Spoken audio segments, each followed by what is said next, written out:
L'équipe,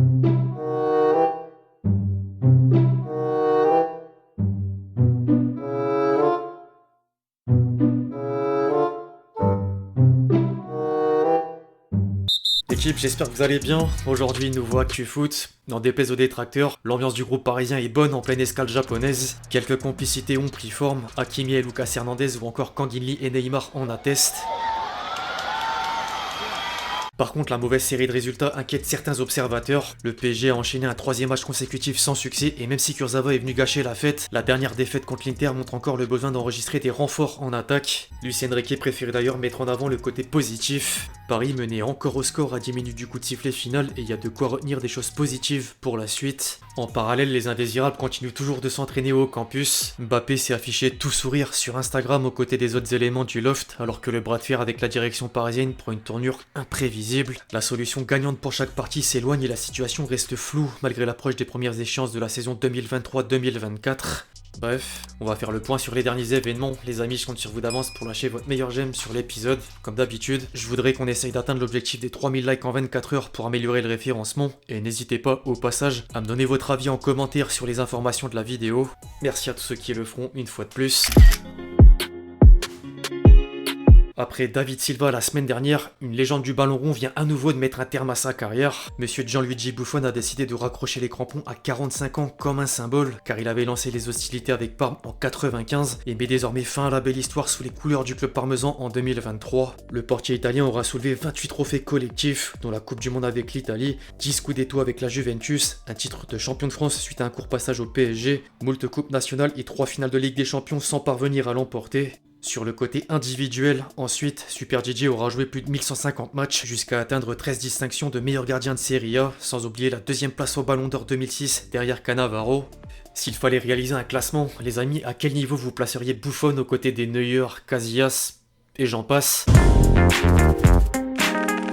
Un tel palmarès et une telle longévité ne pouvaient pas laisser insensible au sein de la presse italienne. La Gazzetta comme le Corriere dello Sport évoque le mythe Buffon qui ferme la porte après 28 ans d'histoire. Le portier italien aura multiplié les succès et restera au panthéon des meilleurs gardiens de tous les temps. Le moment est venu de basculer sur la préparation et le mercato estival, les amis. Le PSG n'est pas le seul club français qui peine à renouer avec la victoire parce que l'OL a subi 3 défaites sur le plus petit des scores entre Manchester United, Molenbeek et le Celta Vigo. Lyon voudrait sans doute recruter pour renforcer l'effectif, mais les sanctions de la DNCG les bloquent au niveau de la masse salariale. Quand un Olympique passe une phase difficile, un autre reprend des couleurs. Coïncidence, l'OM n'arrête plus d'attirer des joueurs de renom et possède les ingrédients pour reproduire une saison pleine d'ambition. Après Aubameyang et Sarr, le club phocéen vient de mettre les mains sur Iliman Ndiaye à l'heure de connaître l'adversaire du 3e tour des qualifications pour la Ligue des Champions. Les Marseillais affronteront le Panathinaikos dès mercredi prochain à Athènes, avant de recevoir au Vélodrome le mardi 15 août. En parlant de match important, le dernier Classico en amical avait déjà du sens pour les quotidiens catalans. Sport a vu un grand Barça face au Real du côté des États-Unis et s'attend à vivre une belle bataille pour le titre en Liga cette année. Le Mundo Deportivo soulignait plutôt la prestation du jeune Fermín Lopez qui s'est illustré à la 85e minute. En parallèle, les quotidiens madrilènes ont surtout retenu le manque de réussite de la Maison Blanche, auteur de 5 tirs sur les montants dont 3 de Vinicius. Marca placardé au passage sans le savoir le dernier but de Dembélé sous les couleurs Blaugrana. Hier, Xavi a confirmé le départ du Français suite au succès contre l'AC Milan. Je cite, « Il nous a dit qu'il voulait partir, qu'il avait une proposition du PSG. C'est une décision personnelle. Je me sens mal parce qu'on s'est bien occupé de lui, mais il a cette proposition et c'est pourquoi je l'ai pas fait jouer. C'est la loi du marché. Nous ne pouvons pas rivaliser avec cette proposition et je lui souhaite tout le bonheur du monde parce qu'il nous a beaucoup donné. » Le Barça paraît impuissant mais ne compte pas se laisser faire pour autant. Une source proche du club catalan stipule qu'il ne veut pas donner la totalité des 25 millions d'euros à Dembouz. L'Ambidex n'a pas atteint certains objectifs et la bande à la Porta envisage de saisir la justice pour réussir. Les dirigeants barcelonais doivent néanmoins s'activer sur le marché des transferts pour lui trouver un successeur. Aux dernières nouvelles, le champion d'Espagne s'intéresse à Jérémy Doku qui figure également dans le haut de la liste de Guardiola pour remplacer Mahrez. A noter qu'une part de l'argent du départ de Dembélé sera utilisée pour recruter Cancelo, aka l'une des priorités sur les couloirs de la défense.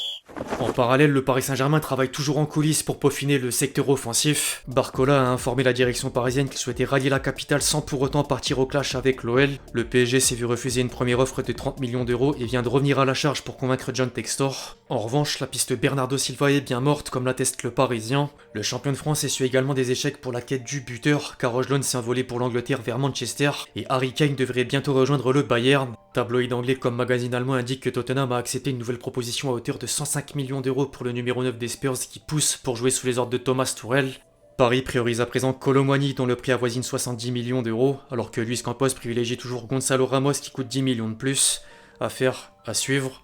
Concernant le cas Mbappé, rien n'a vraiment bougé malgré le dépassement de la date limite. Le Kicks n'apparaît plus sur la page d'accueil du site du PSG et tout porte à croire que les deux camps n'iront pas vers une solution gagnante. Doha est colère. Plusieurs sources rapportent que le club français réfléchit à déposer une plainte auprès de la FIFA à l'encontre du Real. Paris estime que le club merengue a conclu un préaccord avec Mbappé pour qu'il signe l'été prochain et suspecte même que le capitaine des Bleus a accepté une prime à la signature de 160 millions d'euros pour venir libre. Les dirigeants parisiens sont convaincus que la Maison Blanche fera une offre fin août, mais ignorent si elle sera authentique ou pour laisser croire que les Madrilènes ont essayé. Par contre les amis, il est tout de même rare que de telles actions juridiques ne viennent à bout, d'autant que le Kicks se respecte simplement son contrat et qu'il faut des preuves concrètes.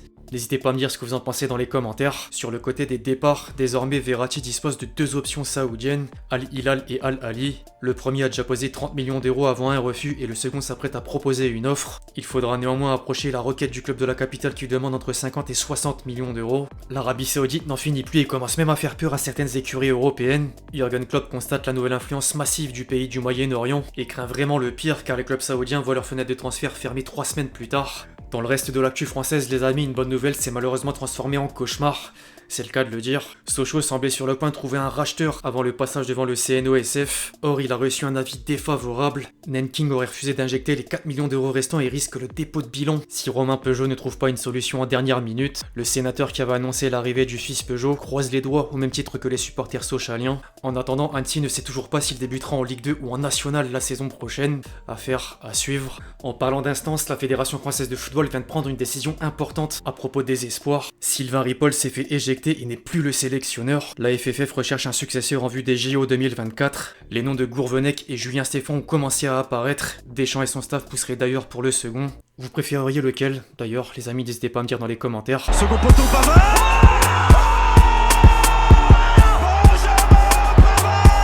Avant de clôturer la vidéo, les amis, comme toujours, on se fait plaisir avec une petite compile de buts.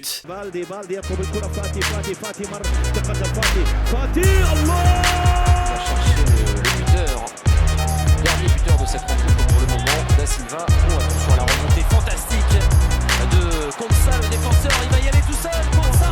Cette fois à l'offensive, et cette fois-ci tire directement en bas, il sort sa barrière, c'est le but.